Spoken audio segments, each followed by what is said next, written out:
এই সাগর পারে আইসায় আমারে মাথালে মাথালে লাগে, এই রূপ দেখিয়া মন পিঞ্জিরায় সুখের পক্ষী। প্রিয় দর্শক, স্বাগত জানাচ্ছি আজকের কুশিয়ারা নদীর তীর থেকে।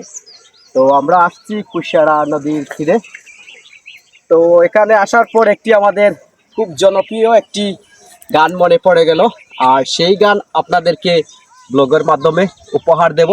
তার আগে ছোট্ট একটি রিকোয়েস্ট থাকবে, আপনারা মনোযোগ সহকারে বিনোদন হিসেবে এটা নেবেন। আর সেই বিনোদনটা দেবে আমার প্রাণপ্রিয় একটি বাগনা, যার নাম হয়েছে প্রাণতুষ। তো তার কণ্ঠে আপনারা গান শুনছেন। তার আগে আরেকটা ছোট রিকোয়েস্ট, আপনারা আমার ফেসবুক পেজটি ফলো দিয়ে রাখতে পারেন, ইউটিউব চ্যানেলটি সাবস্ক্রাইব করে রাখতে পারেন। আপনাদেরকে যে বলেছিলাম যে আমার বাগনা, আর এই হচ্ছে সেই বাগনা, যার নাম বলেছিলাম প্রাণতুষ। আরেকটি নাম রয়েছে অপূর্ব। তো তার কণ্ঠে আমরা নদীর তীরে হাঁটবো আর গান শুনবো। বাগনা, ওকে মামা। ওকে।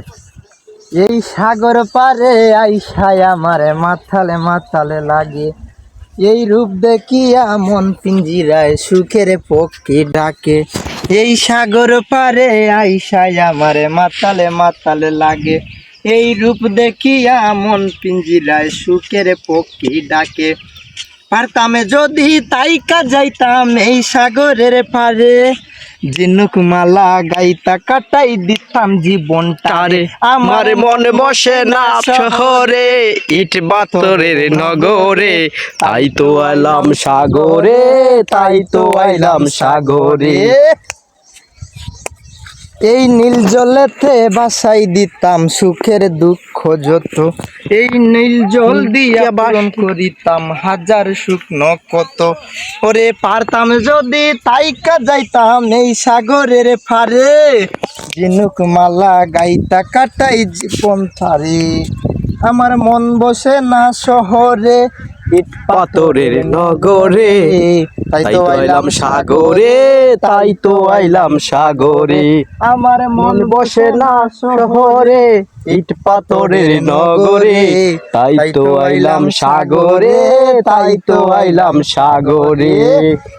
এই সাগর পারে আইসায় আমার মাথালে মাথালে লাগে, এই রূপ দেখিয়া মন পিঞ্জিরায় সুখের পক্ষী ডাকে। এই সাগর পারে। এতক্ষণ আমার বাগনার কণ্ঠে মধুর গান শুনেছিলেন। এই গানটা অনেকেরই খুবই জনপ্রিয়। তো পরবর্তী আরেকটা ব্লগে এরকম গান নিয়ে আমরা আবারও আসব। অবশ্যই আপনারা সঙ্গে থাকবেন পরবর্তী ব্লগ দেখার জন্য। ওকে।